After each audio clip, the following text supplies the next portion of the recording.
বিসমিল্লাহির রহমানির রহিম। আসসালামু আলাইকুম। ইসলামী প্রজাতন্ত্র ইরানের বিশ্ব কার্যক্রমের বাংলা অনুষ্ঠানে আপনাদের স্বাগত জানাচ্ছি। শ্রোতা ভাই বোনেরা, এখন পরিবেশিত হচ্ছে পবিত্র কোরআনের তিলাওয়াত। সূরা মায়েদার ৩ নম্বর আয়াতের তিলাওয়াত পরিবেশন করছেন কারি রাহিম খাকি। أعوذ بالله من الشيطان الرجيم. بسم الله الرحمن الرحيم. حرمت عليكم الميتة والدم ولحم الخنزير وما أهل لغير الله به والمنخنقة والموقوذة والمتردية والنطيحة وما أكل السبع إلا ما ذكيتم وما ذبح على النصب وأن تستقسموا بالأزلام ذلكم فسق. اليوم يئس الذين كفروا من دينكم فلا تخشوهم واخشون.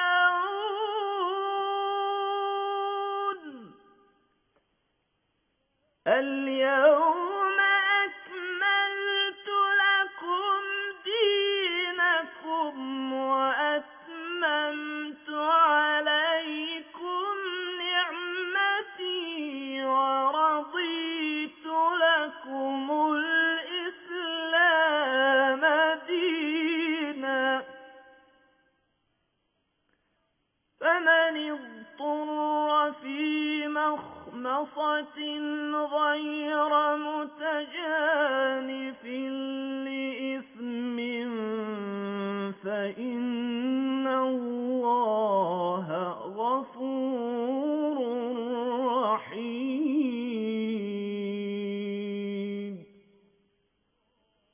صدق الله العلي العظيم. বিসমিল্লাহির রহমানির রহিম। তোমাদের জন্য হারাম করে দেওয়া হয়েছে মৃত জীব, রক্ত, শূকরের গোশত, আল্লাহ ছাড়া অন্য কারোর নামে জবাই করা জীব এবং কণ্ঠ রুদ্ধ হয়ে, আহত হয়ে, উপর থেকে পড়ে গিয়ে বা ধাক্কা খেয়ে মরা অথবা কোনো হিংস্র প্রাণী চিরে ফেলেছে এমন জীব, তোমরা জীবিত পেয়ে যাকে জবাই করেছ সেটি ছাড়া। আর যা কোনো বেদিমূলে জবাই করা হয়েছে তাও তোমাদের জন্য হারাম করে দেওয়া হয়েছে। এছাড়াও স্বর নিক্ষেপের মাধ্যমে নিজেদের ভাগ্য নির্ণয় করাও তোমাদের জন্য জায়েজ নয়। এগুলো ফাসিকি কাজ। আজ তোমাদের দ্বীনের বিরুদ্ধাচরণের ব্যাপারে কাফেররা পুরোপুরি নিরাশ হয়ে পড়েছে। কাজেই তোমরা তাদেরকে ভয় করো না, বরং আমাকে ভয় করো। আজ আমি তোমাদের জন্য তোমাদের দ্বীনকে পরিপূর্ণ করে দিয়েছি, আমার নিয়ামত তোমাদের প্রতি সম্পূর্ণ করেছি এবং তোমাদের জন্য ইসলামকে তোমাদের দ্বীন হিসেবে গ্রহণ করে নিয়েছি। কাজেই তোমাদের উপর হালাল ও হারামের যে বিধিনিষেধ আরোপ করা হয়েছে তা মেনে চলো। তবে যদি কোনো ব্যক্তি ক্ষুধার জ্বালায় বাধ্য হয়ে ওইগুলোর মধ্য থেকে কোনো একটি জিনিস খেয়ে নেয় গুনাহের প্রতি কোনো আকর্ষণ ছাড়াই, তাহলে নিঃসন্দেহে আল্লাহ ক্ষমাশীল ও অনুগ্রহকারী।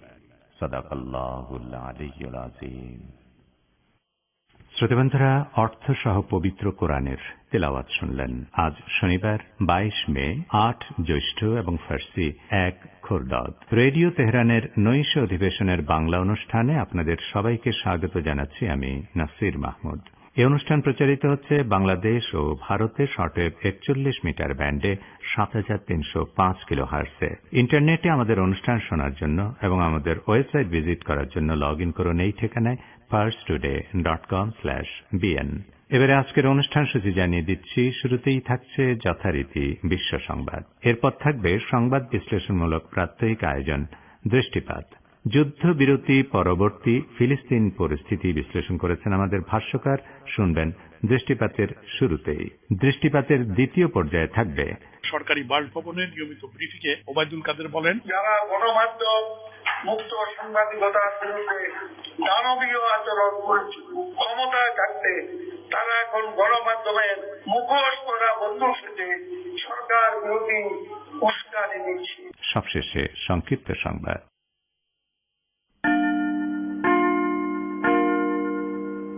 রেডিও তেহরান, শুরু হচ্ছে বিশ্ব সংবাদ।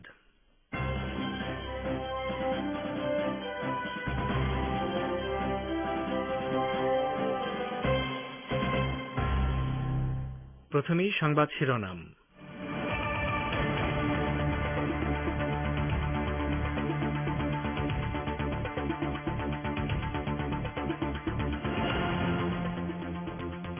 ইসরায়েলের বিরুদ্ধে বিজয়ে ফিলিস্তিনি জাতিকে ইরানের সর্বোচ্চ নেতার অভিনন্দন।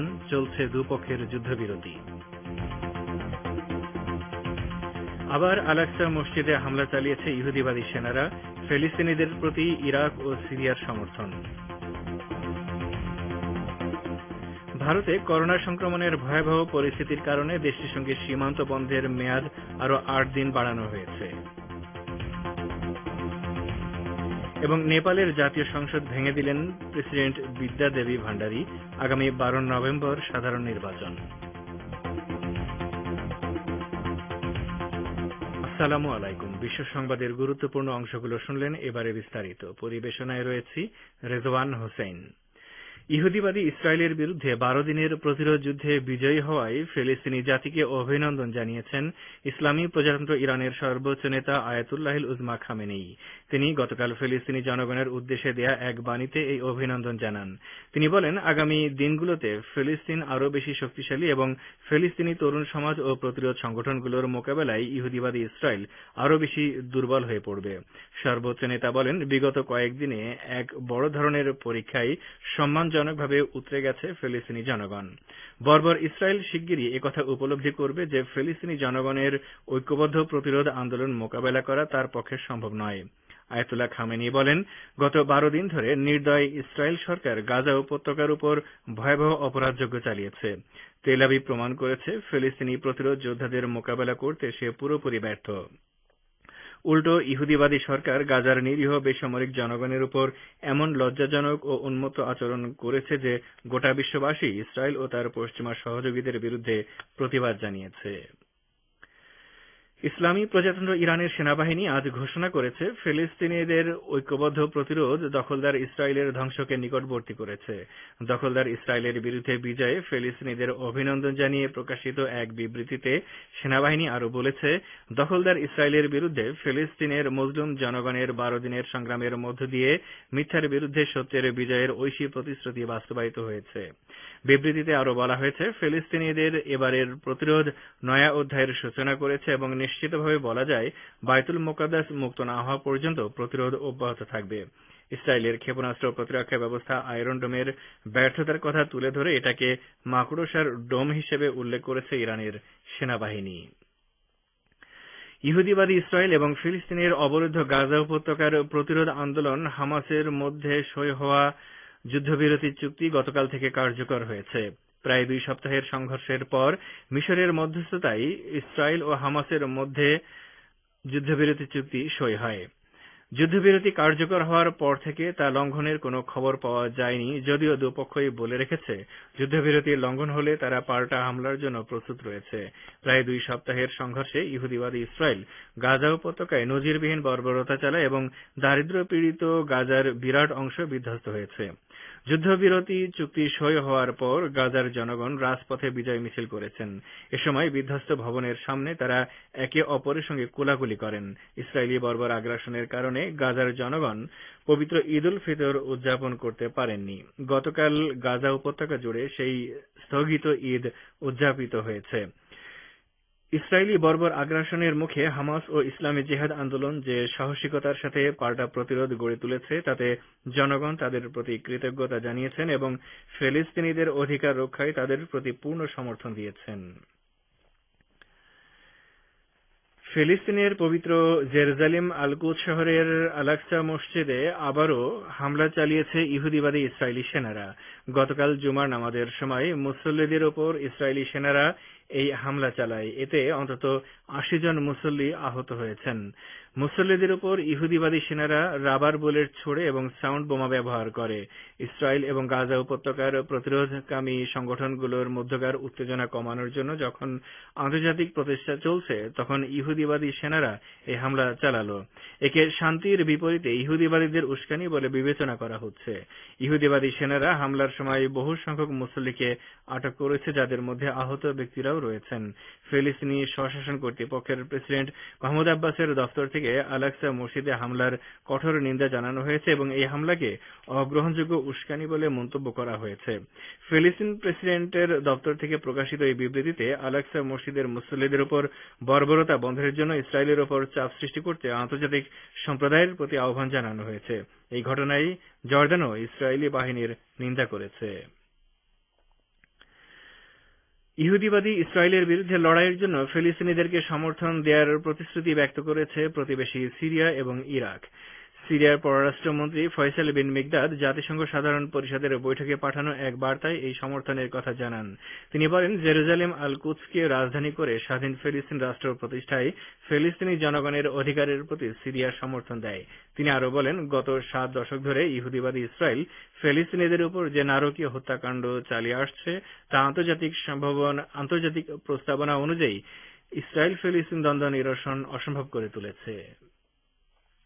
আপনারা বিশ্ব সংবাদ শুনছেন রেডিও তেহরান থেকে, আর প্রচারিত হচ্ছে শর্টওয়েভ 41 মিটার ব্যান্ডে। বাংলাদেশে গত 24 ঘন্টায় করোনা ভাইরাসে সংক্রমিত হয়ে 38 জনের মৃত্যু হয়েছে।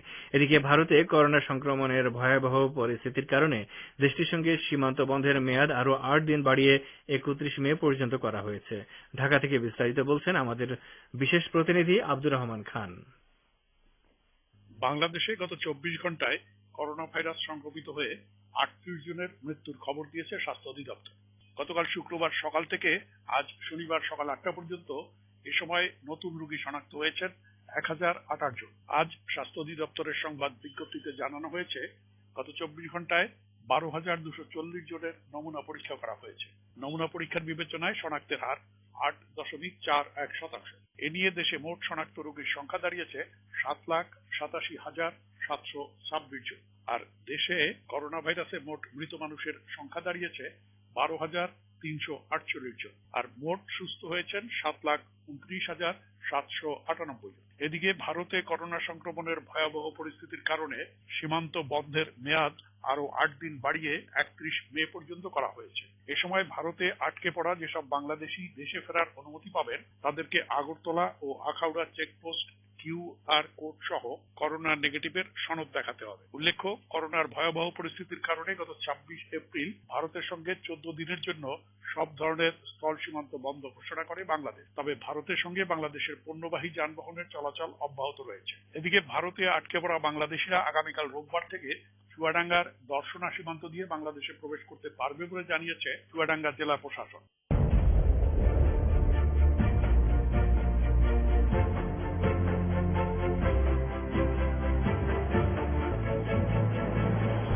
রেডিও তেহরান, খবরের সঙ্গে 24 ঘন্টা। ভিজিট করুন আমাদের ওয়েব পেজ firsttoday.com/bn।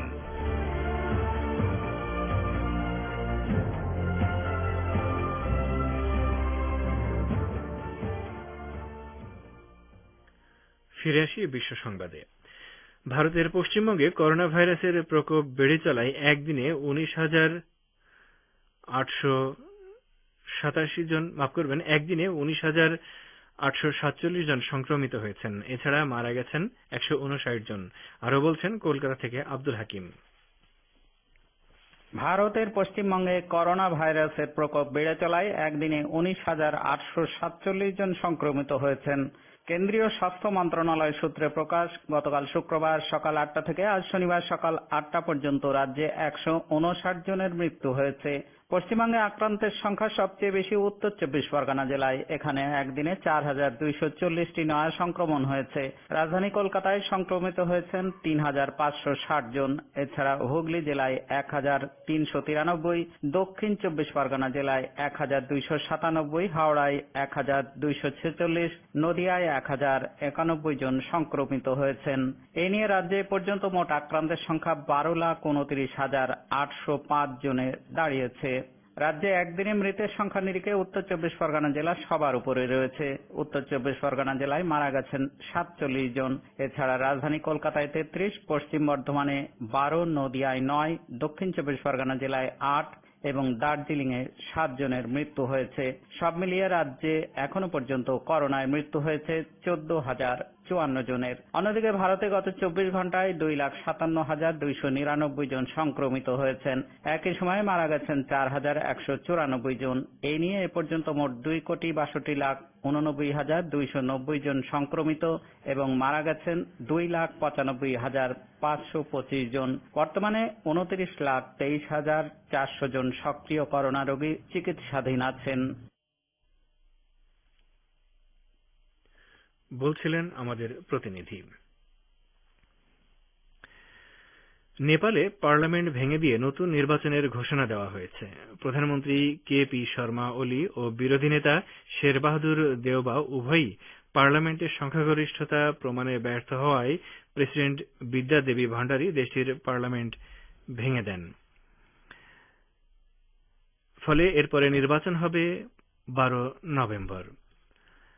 নেপালে পার্লামেন্ট ভেঙে দিয়ে নতুন নির্বাচনের ঘোষণা দেওয়া হয়েছে। প্রধানমন্ত্রী কে.পি. শর্মা ওলি ও বিরোধী নেতা শের বাহাদুর দেওবা উভয়ই পার্লামেন্টের সংখ্যাগরিষ্ঠতা প্রমাণে ব্যর্থ হয় প্রেসিডেন্ট বিদ্যা দেবী ভান্ডারী দেশটির পার্লামেন্ট ভেঙে দেন। মার্কিন টেলিভিশন চ্যানেল সিএনএন এর নিউজ অ্যাঙ্কর বিয়ারা গোলোদ্রাইগা পাকিস্তানের পররাষ্ট্রমন্ত্রী শাহ মেহমুদ কোরেশিকে ইহুদি বিরোধী বলে অভিযোগ করেছেন। ফিলিস্তিনি জনগণের বিরুদ্ধে ইহুদিবাদী ইসরায়েলের সর্বসাম্প্রতিক আগ্রাসনের ক্ষেত্রে মিডিয়া যুদ্ধে তেল আবিব হেরে গেছে বলে মন্তব্য করার পর সিএনএন এর ওই সাংবাদিক পাক পররাষ্ট্রমন্ত্রীর উপর ক্ষিপ্ত হয়ে ওঠেন। গতকাল সিএনএন কে দেয়া লাইভ সাক্ষাৎকারে পাক পররাষ্ট্রমন্ত্রী খুব সাধারণভাবে মন্তব্য করেন, ইসরায়েলি নিয়ন্ত্রিত গণমাধ্যম এবং এসব গণমাধ্যমের সাথে ইসরায়েলের প্রভাবশালী সম্পর্ক রয়েছে। তিনি বলেন, গণমাধ্যমের সঙ্গে ইসরায়েলের প্রভাবশালী সম্পর্ক থাকার পরও তারা মিডিয়া যুদ্ধে হেরে যাচ্ছে। স্রোত এখন ইসরায়েলের বিপরীতে। শাহ মেহমুদ কোরেশির এই বক্তব্যের পর বিয়ানা গোলোদ্রাইগা সাংবাদিক সুলভ আচরণ বাদ দিয়ে কোরেশিকে ইহুদি বিরোধী বলে অভিযুক্ত করেন। তিনি পরে পাক পররাষ্ট্রমন্ত্রীর সাক্ষাৎকারের কয়েকটি ভিডিও ক্লিপ টুইটার পোস্টে শেয়ার করেছেন। তবে বহু সাংবাদিক পাক পররাষ্ট্রমন্ত্রীর বক্তব্যকে সমর্থন করে তার পাশে দাঁড়িয়েছেন। আর এরই সাথে শেষ করছি রেডিও তেহরান থেকে আপাতত বিশ্ব সংবাদ।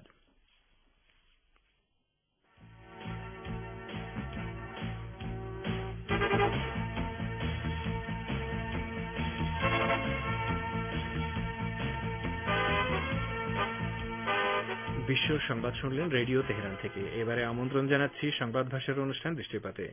ইসরায়েল ও গাজার হামাসের মধ্যে এমন সময় যুদ্ধবিরতি হল যখন গাজার বহু অবকাঠামো ও ঘরবাড়ি ধ্বংস হয়েছে। অন্যদিকে ইসরায়েলও অর্থনৈতিক দিক দিয়ে ব্যাপক ক্ষতির সম্মুখীন হয়েছে। এ সম্পর্কে এখন রয়েছে আমাদের ভাষ্যকারের একটি পর্যালোচনা। এটি পড়ে শোনাচ্ছি আমি রেজওয়ান হোসেন।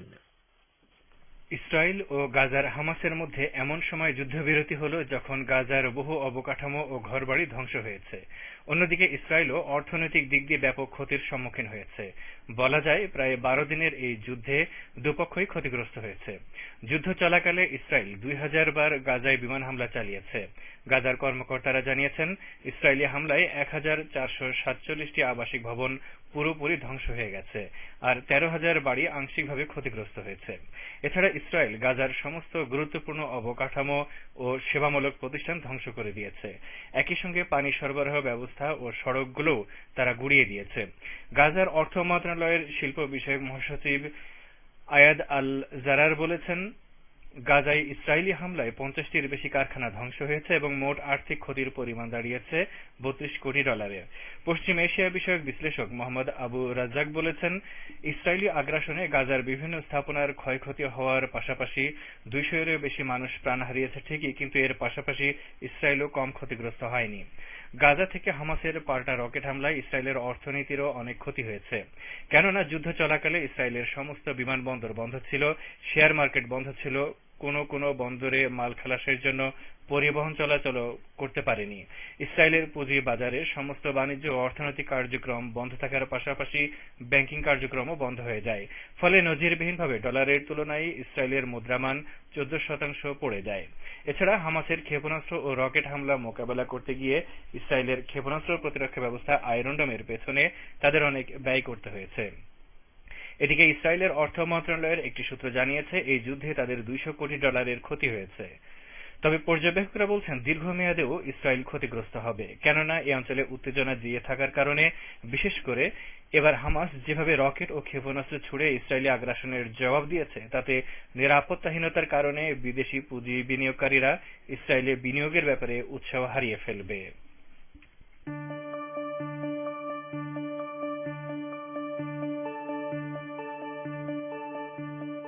আপনারা রেডিও তেহরানের অনুষ্ঠান শুনছেন সরাসরি তেহরান স্টুডিও থেকে।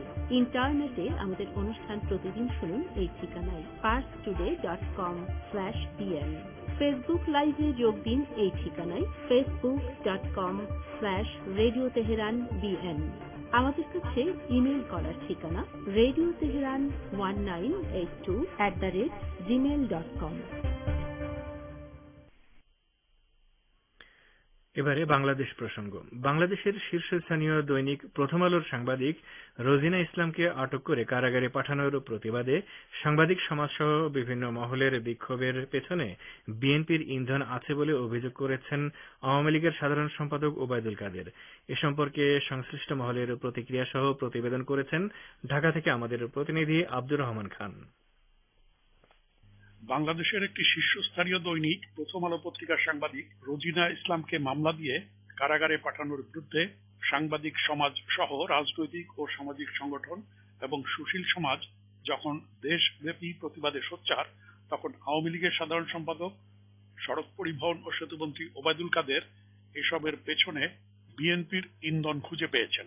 আজ শনিবার নিজ সরকারি বাসভবনে নিয়মিত ব্রিফিংয়ে ওবায়দুল কাদের বলেন, যারা গণমাধ্যম মুক্ত সাংবাদিকতার বিরুদ্ধে দানবীয় আচরণ করেছে, ক্ষমতায় থাকতে তারা এখন গণমাধ্যমের মুখোশ পরা বন্দুক সেজে সরকার বিরোধী উস্কানি দিচ্ছে। জনগণ বিএনপি নামক বর্ণচোরা দলটিকে ভালো করে চেনে, তাদের কোন প্রকল্প বাংলাদেশে সফল হবে না। এদিকে প্রথম আলোর জ্যেষ্ঠ প্রতিবেদক কারাবন্দী রোজিনা ইসলাম মুক্ত না হওয়া পর্যন্ত রাজপথে থাকার ঘোষণা দিয়েছেন নারী সাংবাদিকেরা। রোজিনা ইসলামের জামিনে মুক্ত হওয়ার পাশাপাশি তার বিরুদ্ধে দায়ের করা মামলা প্রত্যাহার এবং গণমাধ্যম বিরোধী কালা কানুন বাতিল না হওয়া পর্যন্ত লড়াই চালিয়ে যাবেন তারা। আজ শনিবার রাজধানীর সেগুনবাগিচায় ঢাকা রিপোর্টার্স ইউনিটি DRU প্রাঙ্গণে রোজিনা ইসলামের মুক্তির দাবিতে ক্ষুব্ধ নারী সাংবাদিকেরা প্রতীকী অনশন কর্মসূচিতে এ ঘোষণা দেন। নারী সাংবাদিকেরা বলেন, সচিবালয়ে অবরুদ্ধ ঘরে রোজিনা ইসলাম ছিলেন একা, আর তার চারপাশে ছিল প্রশাসনের অনেক লোক। রোজিনা ইসলামকে আটকে রেখে নির্যাতন করার ঘটনা রাষ্ট্রীয় আইনের বিরোধী।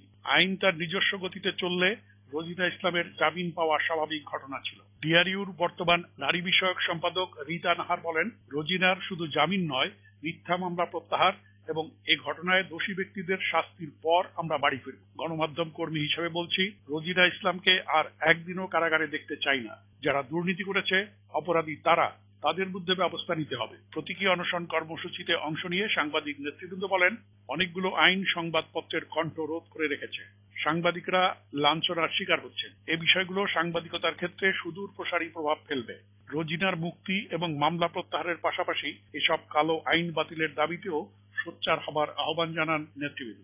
অফিসিয়াল সিক্রেসি অ্যাক্ট ক্ষমতা আইন, এই ডিজিটাল নিরাপত্তা আইন, আইসিটি আইন, যত বড় কালো আইন আছে সংবাদপত্র বা সংবাদ ক্ষেত্রের বিরুদ্ধে ব্যবহার করা হয় সেই আইনগুলো প্রত্যাহার করতে হবে। এই কর্মসূচিতে প্রথম আলো পরিবারের সদস্যরাও সংহতি জানান। এছাড়া বিভিন্ন গণমাধ্যমে কর্মরত সাংবাদিকেরাও এতে অংশ নেন।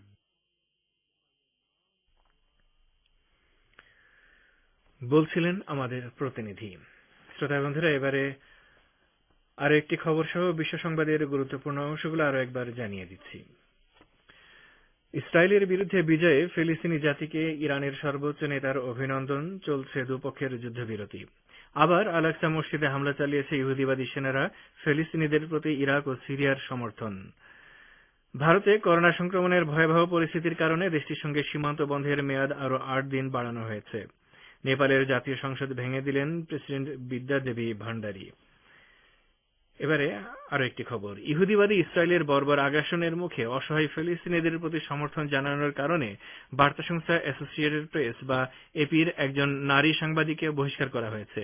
এমিলি উইল্ডার নামের এই সাংবাদিককে বহিষ্কারের পর সারা বিশ্বের সাংবাদিকদের মধ্যে নেতিবাচক প্রতিক্রিয়ার সৃষ্টি হয়েছে। শ্রোতা বন্ধুরা, আমাদের নির্ধারিত সময় শেষ হয়ে আসায় রেডিও তেহরান থেকে আমি রেজওয়ান হোসেন এখনকার মতো এখানেই বিদায় চাইছি। খোদা হাফেজ।